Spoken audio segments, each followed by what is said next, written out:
Bien, en este tercer capítulo, dedicado a los aminoácidos, vamos a hablar de diferentes cuestiones y el objetivo es tener claro qué es un aminoácido y para qué sirven los aminoácidos.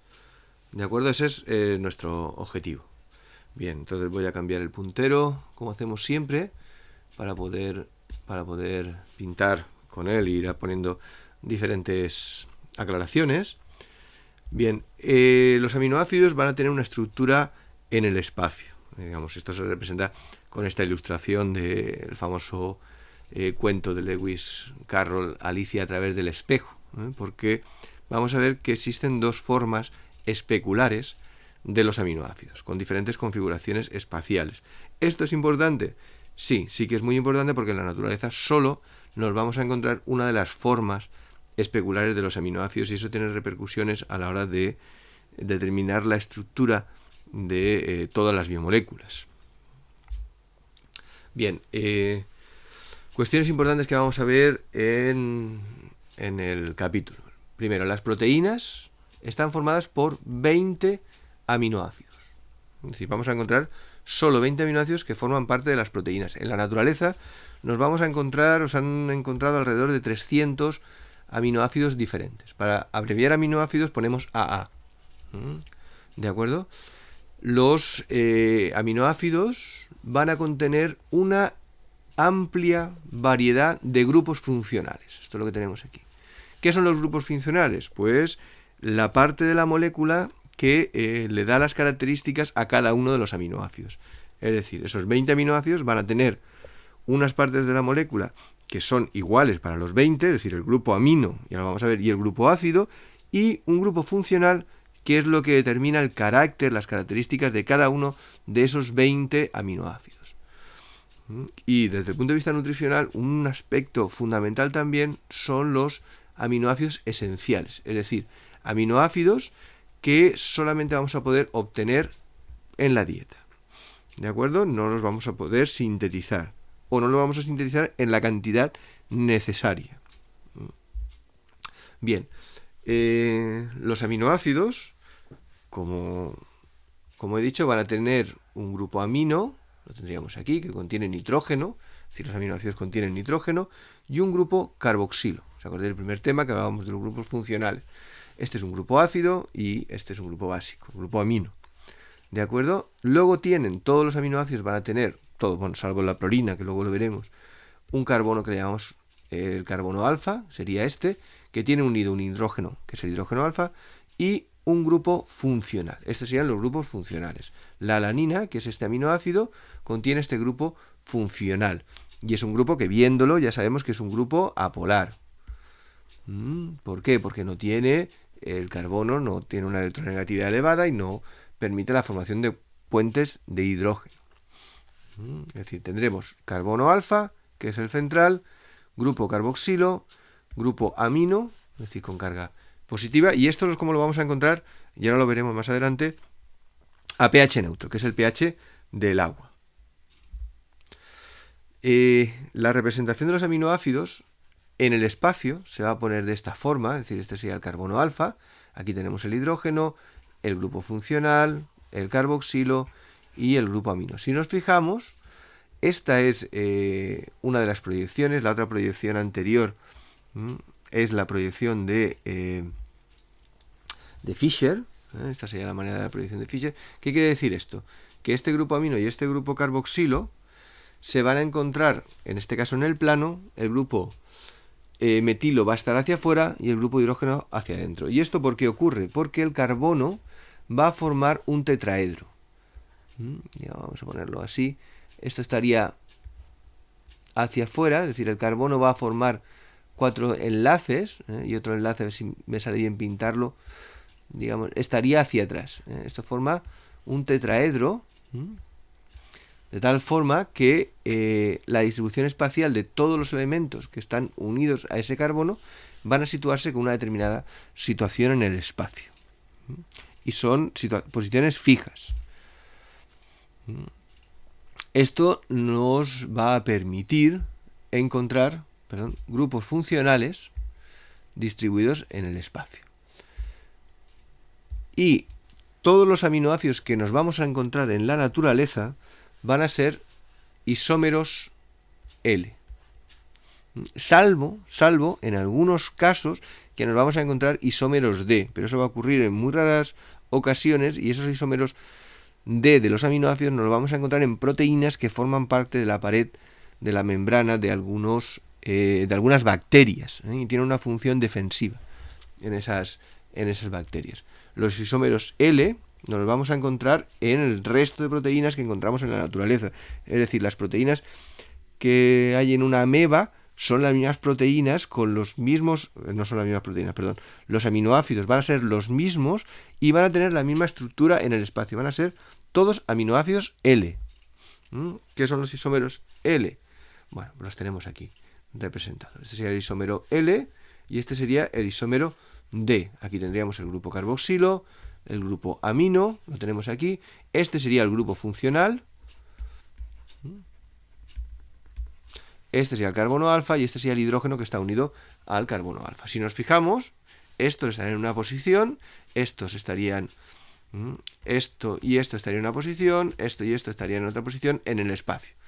Casi se puede ver que está como en 3 dimensiones. Si nos fijamos en el isómero D, la posición es completamente diferente. Y si intentamos superponerlos, es decir, si queremos poner este grupo amino en esta posición y el grupo carboxilo en esta otra posición, vemos que entonces el grupo R, en lugar de estar hacia afuera, quedaría, es decir, el grupo R, en lugar de estar hacia afuera, quedaría hacia adentro, es decir, quedaría en esta posición. Es decir, que no son superponibles, que en el espacio están en posiciones diferentes. Eso es lo que tenemos que saber de los isómeros. Es decir, y hay 2 isómeros, el isómero L y el isómero D, para los aminoácidos. Y en la naturaleza nos vamos a encontrar solo isómeros L, es decir, todos los seres vivos tienen en sus proteínas aminoácidos en la conformación L. Eso tiene una enorme ventaja, es decir, cuando nos comemos cualquier cosa, nos vamos a encontrar los mismos aminoácidos que forman parte de nuestras proteínas, con lo cual los podemos utilizar para sintetizar nuestras proteínas. Eso es lo que tenemos que saber de los aminoácidos en la estereoisomería de los aminoácidos. Es decir, que hay aminoácidos L, aminoácidos D, y en la naturaleza, en las proteínas, nos vamos a encontrar aminoácidos L. ¿De acuerdo? Bueno, los aminoácidos, cuando se encuentran en disolución a pH neutro, a pH 7, van a estar en forma de zuiteriones. Van a estar en forma de zuiteriones. Esto es una palabra alemana que significa doble carga, más o menos. Es decir, los grupos amino y el grupo carboxilo, que están cargados. Y aquí tendríamos la forma zuiteriónica, que sería esta, que es la que nos interesa a nosotros. Es decir, aquí tenemos el grupo amino con carga positiva y el grupo carboxilo con carga negativa. Y así es como nos vamos a encontrar los aminoácidos en disolución entre estos pHs, es decir, entre este y este, es decir, aquí en esta región, que sería la zona de pH neutro, es como nos vamos a encontrar a los aminoácidos. Bien, ya sabemos que los aminoácidos existen en la conformación L, que están en forma de zuiterión,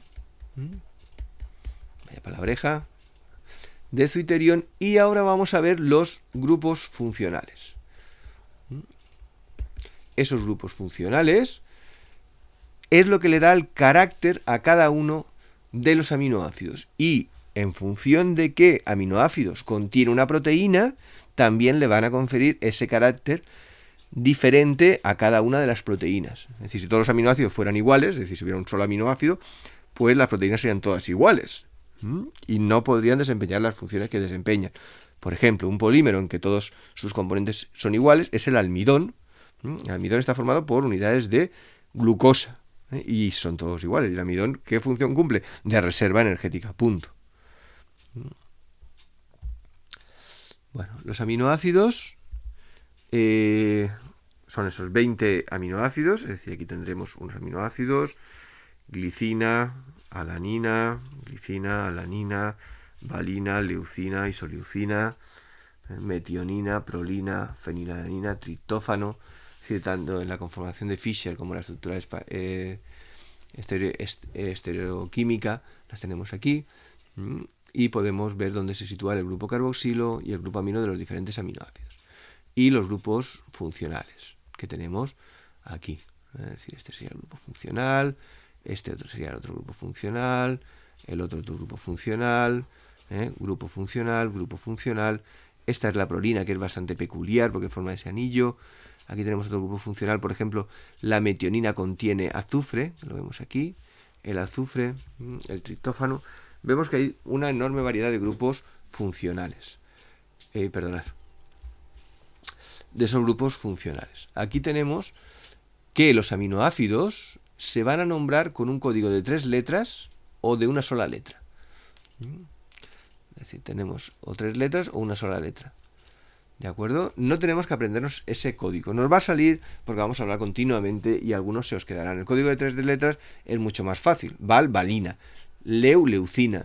Ile, isoleucina. El código de una sola letra a veces no es tan fácil recordarlo.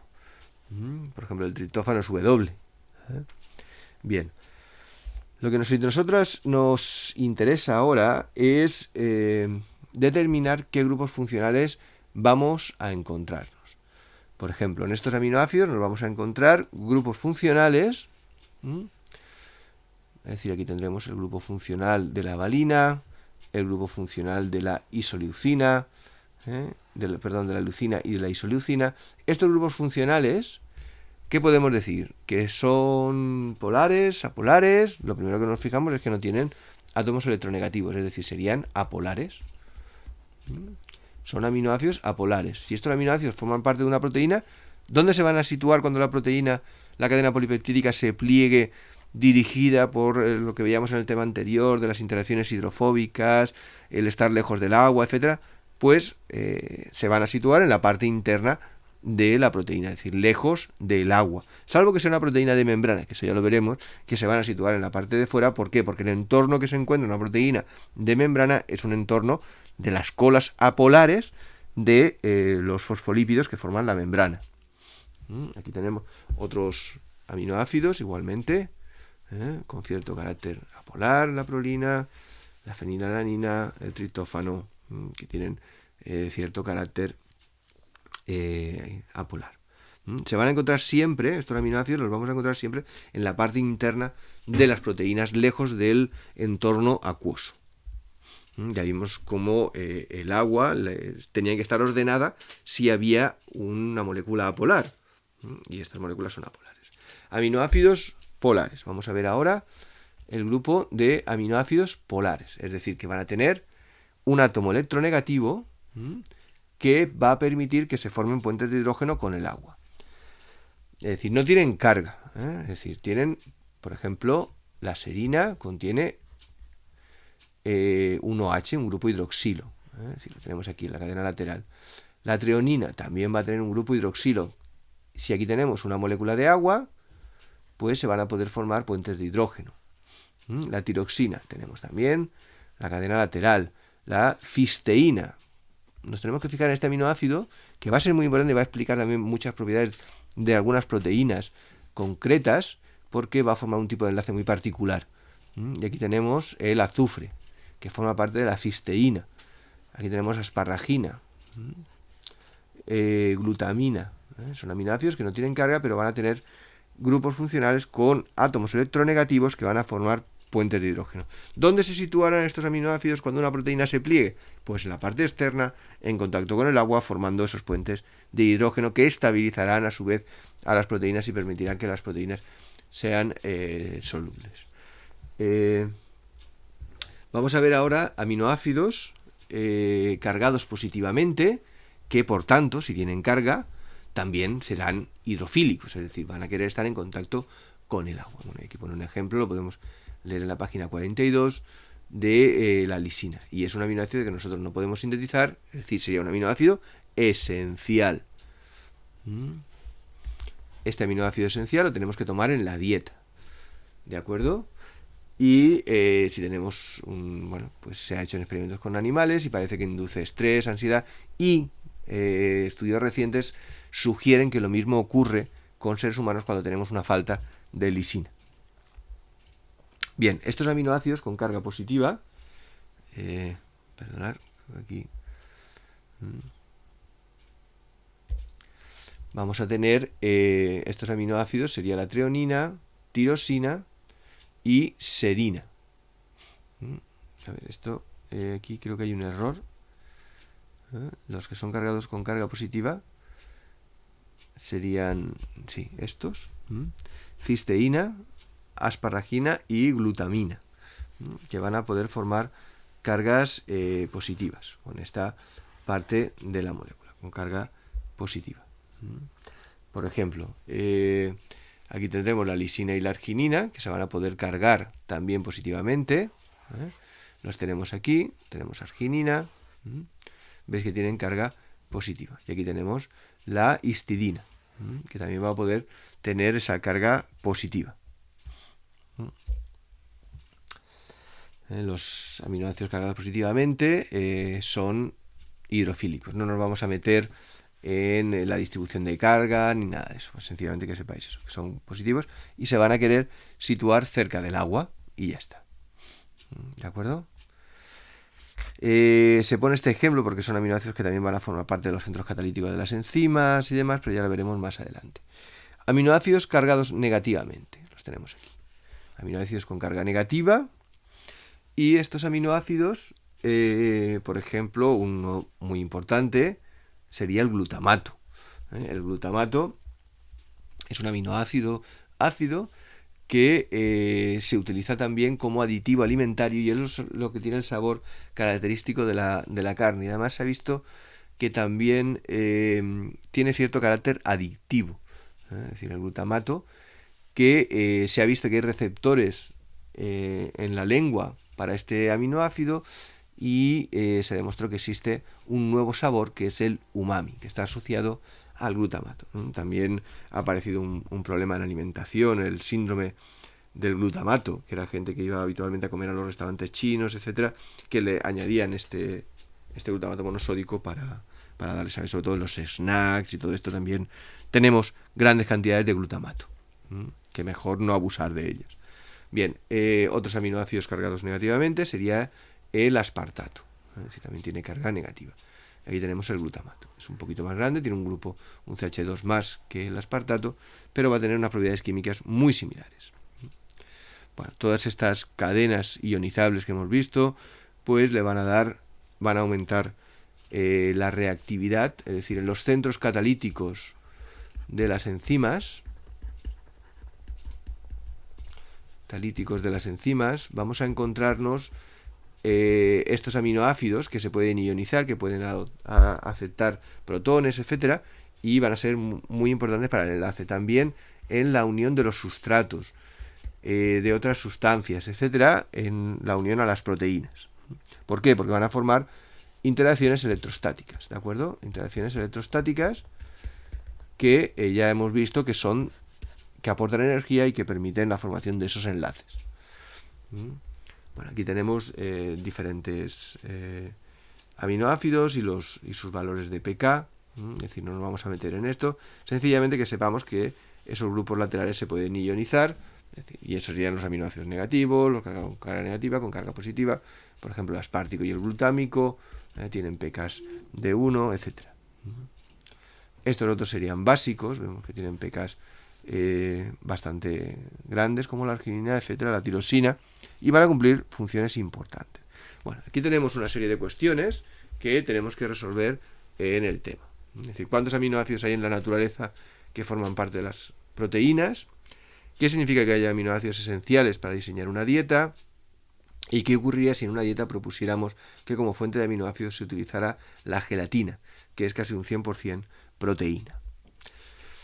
Bien, evidentemente las proteínas ya hemos comentado en clase que son fundamentales para la dieta. ¿Por qué? Porque estamos formados por proteína y podemos decir, bueno, si uno ya no es un adulto, ya ha creado sus proteínas y ya está todo formado, ¿para qué quiere tomar proteínas? Si ya está todo hecho.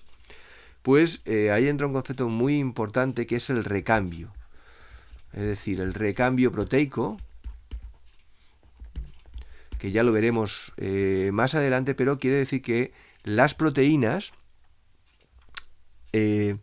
no van a ser eternas, sino que cuando se ha sintetizado una proteína, esa proteína va a tener una determinada vida útil, que va a depender del tipo de proteína, de qué función desempeña, etcétera, que pueden ser desde minutos hasta semanas. Pero las proteínas se van estropeando, por decirlo así, y hay que, o ya no se utilizan, se han sintetizado para un momento determinado que hacía falta esa proteína concreta, pero si el organismo no la necesita, la va a eliminar, va a romper los aminoácidos, algunos los utilizará como fuente de energía, etcétera, y va a tener que tomar aminoácidos en la dieta para reponer ese recambio de proteínas que ocurre. Bueno, y un caso claro serían los niños que están creciendo, ahí sí que tenemos muy claro que tienen que tomar proteínas para crear nuevas estructuras, nuevas células, etcétera. Y también comentamos, si os acordáis, de los ancianos. Los ancianos, a partir de cierta edad, se empiezan a perder proteínas, se empieza a perder masa muscular, y por eso el aporte de proteínas es tan importante en todas las etapas de la vida. Bien, vamos a tener 20 aminoácidos que forman parte de las proteínas. Es decir, no perdamos nunca esto de vista. Esos 20 aminoácidos nos van a servir para sintetizar las proteínas. ¿Qué aminoácidos son no esenciales? Es decir, que podemos sintetizar nosotros: alanina, arginina, asparagina, etc. Y aminoácidos esenciales, es decir, aminoácidos que tenemos que tomar en la dieta: histidina, isoleucina, leucina, metionina, fenilalanina, treonina, triptófano, valina. Serían aminoácidos que no podemos sintetizar o no los sintetizamos en la suficiente cantidad y hay que tomarlos en la dieta. Esto es muy importante en función de la dieta que tomamos para evitar precisamente una carencia de alguno de estos aminoácidos que pues evidentemente no va a tener unas repercusiones muy buenas, que digamos, ¿no? Es decir, bueno, y un caso pues bueno, de malnutrición, que lo que ocurre es que los músculos precisamente de la pared del estómago pues se dilatan porque no tienen la suficiente cantidad de proteínas. Y esto pues evidentemente es una cosa bastante dramática. Bien, ya terminamos el tema sobre los aminoácidos y quería que se os quedara muy claro pues que los aminoácidos van a tener un grupo carboxilo, un grupo amino, esto sería la prolina, es decir, grupo amino, grupo carboxilo, y estos aminoácidos tienen una cadena lateral. Cada aminoácido va a tener una cadena lateral diferente y esa cadena lateral le va a dar sus propiedades particulares a cada uno de los aminoácidos. Por ejemplo, este sería un aminoácido apolar, este sería un aminoácido sin carga pero tendría carácter polar por el grupo oxidilo que tenemos unido al anillo fenólico. Aquí tendríamos un aminoácido con carga positiva, es decir, sería un aminoácido también polar. Y ya tenemos claro que estos aminoácidos se van a situar en posiciones diferentes de una cadena polipeptídica, cuando formen parte de las proteínas. Es decir, no tenemos que confundir qué es un aminoácido con un azúcar o con un lípido, etc. Yo creo que ya esto va quedando claro. Y los aminoácidos, solamente para terminar, no van a formar solo parte de las proteínas, sino que también ellos mismos van a funcionar con otras funciones, valga la redundancia, van a tener funciones, por ejemplo, neurotransmisores, precursores de hormonas, etcétera, etcétera. Pues espero que os haya sido de utilidad el tema y el siguiente tema ya va a ser entrar a explicar qué son las proteínas.